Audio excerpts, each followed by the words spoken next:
Tragedy struck the family of Mr. and Mrs. Jonica Nokpagogo when armed robbers stormed their home in Bokassa City, demanding the $50,000 entrusted to Jonica by the Gabile Sons and Daughters Association, as the treasurer of the association.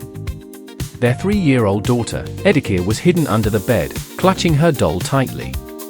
Despite their pleas, the robbers left them lifeless.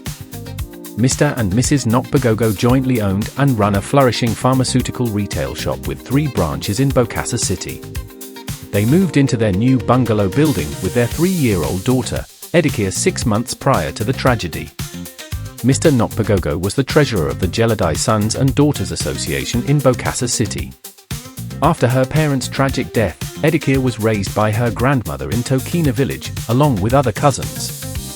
Meanwhile, her uncle, Edekere Nokpagogo, seized her father's wealth and left her with nothing. He married an additional wife, raised 4 children, and lived lavishly on his late brother's wealth. 13-year-old Edekere approached her uncle, Edekere, when she passed an entrance examination to a grammar school, but Edekere refused to support her education, insisting that money spent to educate a female child is a waste. Now 17.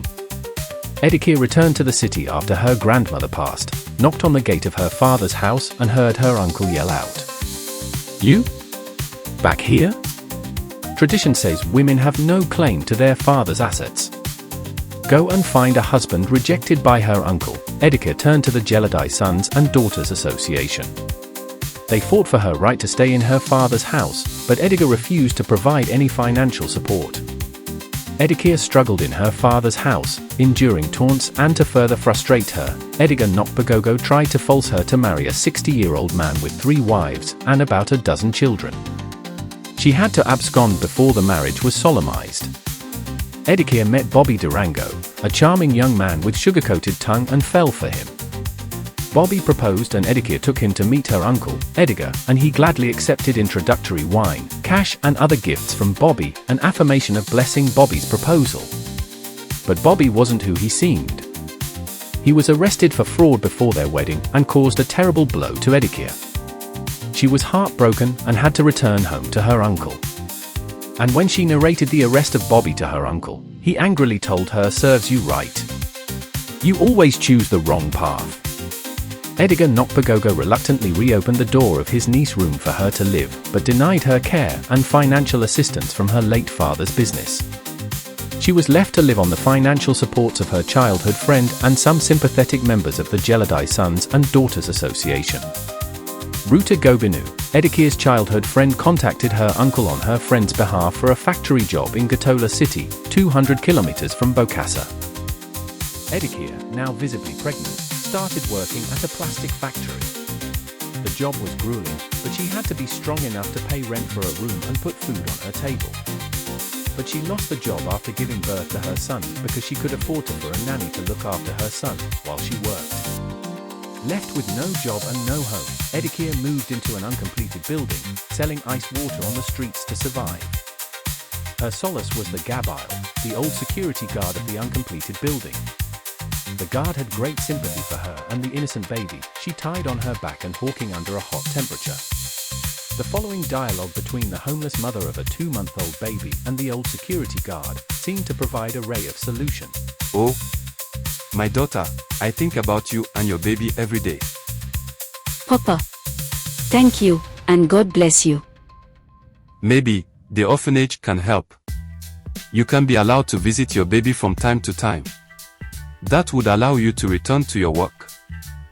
That is a good suggestion, but I don't know any orphanage home in this city. Please, Papa. Do you know any one of them? Okay, I will find out and let you know tomorrow. Edekere visited St. Jude's orphanage home 3 days later, was met with disappointment as a staff member explained their policy. She was told that orphanage homes take abandoned children or those given up for lack of parental care. If you leave your baby here, you cannot reclaim him. He can be given away for adoption to foster parents you would not know or identify. Edekere, torn, shook head and left. Edekere reported the outcome of her visit to the orphanage to Gabile, the old security guard, when he came to work that night. The security guard encouraged Edekere to brace up as there could be other options. He then gave instances of some barren wealthy couples who are desperate to have heirs to their estates, either by biological blessings or by adoptions. He assured Edekere that he would give her information when he found any. About a fortnight later, Gabile told Edekere that there is a very desperate couple, who could not find a suitable male baby to adopt and who were put on waiting lists by some orphanage homes. Edekere could not ascertain how that information could be helpful to her, because she seriously objected to the idea of giving her son to an orphanage, which would in turn adopt him to foster parents, unknown to her. She discussed that vital point with Gabile, and he reasoned with her. Gabile came up with a plan and discussed it with Edekere the next day. She saw the worth of considering that plan and bought into it 3 days later. With the encouragement from the security, Edekere took a heart-wrenching decision to execute Gabile's plan. And very early morning of the 5th day, Edekere wrapped her baby with her cloth and sobbing, spoke these words to her baby. Jonica Jr., my son and my reincarnated father, forgive me for the gamble I am about to do. By the grace of God, our separation can be temporal. She went to 64 Edison Avenue at about 6:30 a.m. and dropped her baby on the gate of Mr. and Mrs. Jackson Odunita Egan with this note: I've tried everything. I've prayed and I've worked. But it's like I'm drowning. Please take him and care for him. She went into hiding nearby to see how Gabile's plan panned out. Thank you for watching Jackson is My Son Part 1. Hope you enjoyed the video. Many young mothers are in the shoes of Edekere today, or have been there. There is always light at the end of the tunnel. Watch out for the conclusive Part 2 next week. Like, share, and subscribe for our spring full of stories.